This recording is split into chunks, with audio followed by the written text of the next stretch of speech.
Akkor szeretettel köszöntünk mindenkit az Energiatárolás jövője konferencián, és itt van körünkben Patkó Zsolt, a Kásztár magyarországi country menedzsere. Szia Zsolt! Hello, sziasztok, üdvözlök mindenkit!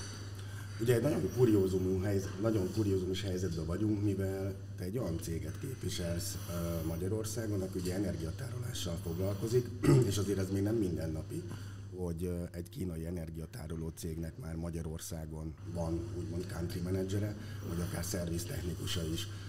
Meg tudnád fogalmazni, hogy mi volt az, ami neked itt kihívás volt ebben az egész történetben? Igen, ahogy mondod, ez tényleg kuriózum. Azt látom, hogy azért Magyarország felkerült a térképre a kínai gyártók tekintetében, főleg ugye jön a BYD, a CATL gyárakkal, és ugye a mi celláinkat pont a CATL gyártja, ezért nem volt kérdés a magyar úgymond branch office.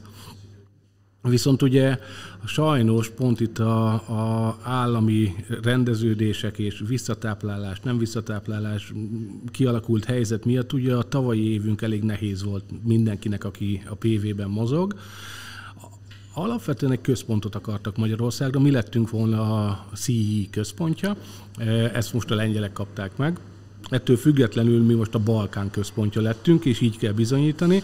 Ez mindenképpen egy kihívás. Környező országokat nézve én azt gondolom, hogy Magyarország élen jár. Itt már azért többet tudnak, az edukáció elindult egy ideje, meg a marketing is, meg hogy mekkora szükség van a tárolókra.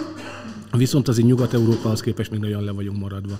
Szóval én úgy gondolom, hogy az a legnagyobb kihívás, hogy az embereket edukáljuk, és hogy elmondjuk, hogy miért éri meg, mind befektetési szempontból, mind pedig attól, hogy zöldebbek lesznek. És ugye azt tudjuk, hogy a Kásztár azért már nagyon régóta, 30 éve ugye itt a piacon van, és nem csak az UPS-ekben, hanem most már az energiatárolók gyártásában is eléggé élen jár, hogy lehet már tudni valami új technológiát, fejlesztéseket, amik itt a közeljövőben elérhetőek lesznek már nálunk is? Így van. Nekünk van pont a CATL-el 2019-ben alapított joint venture kutatásfejlesztési cégünk, illetve 2 saját kutatófejlesztési intézményünk is van, 630 R&D mérnökkel, akik folyamatosan újításokon dolgoznak. Hát ugye a legújabb a Blade, ez nem kérdés, volt szerencsém kézben tartani egyet, nagyon kicsi, viszont a súlya ugyanakkora, mint magának az elődjének. Én úgy gondolom, hogy ez lesz a jövő, ebben is próbálunk élen járni, szóval egyre kisebb helyen fognak elférni ugyanazok a kapacitású tárolók, viszont súlyban azért ugyanannyi lesz. Illetve ugye elhangzott a konferencián is, hogy minél kevesebb víz felhasználásával állítsák elő ezeket az akkumulátorokat, és ebben is mennek a fejlesztések. Ha ki kellene emelni egy pontot, hogy mi az, amiben a Kásztár, mint gyártó, kitűnik a többi, ugye nagyon sok már a konkurens szereplő a piacon, és nem csak Kínában, hanem itt Európában is. Akkor mi lenne az a pont, amit kiemelnél, amiben a Kásztár előjár és jobb, mint a többiek, vagy kitűnik a konkurenciából?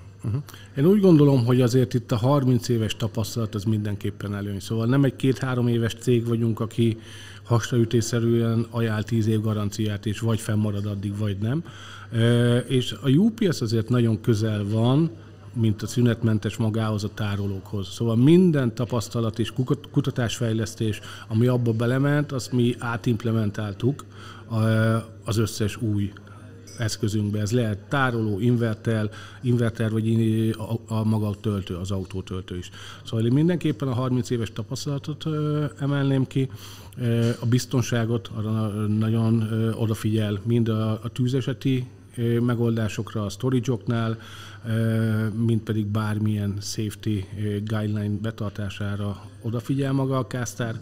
Én úgy gondolom, hogy a legújabb technológia elérhető áron, 30 év tapasztalattal, hogyha így össze lehet foglalni. Köszönjük szépen, és akkor további sok sikert kívánunk nektek. Patkó Zsoltot hallották, a Kásztár magyarországi country menedzserét. Én is köszönöm szépen.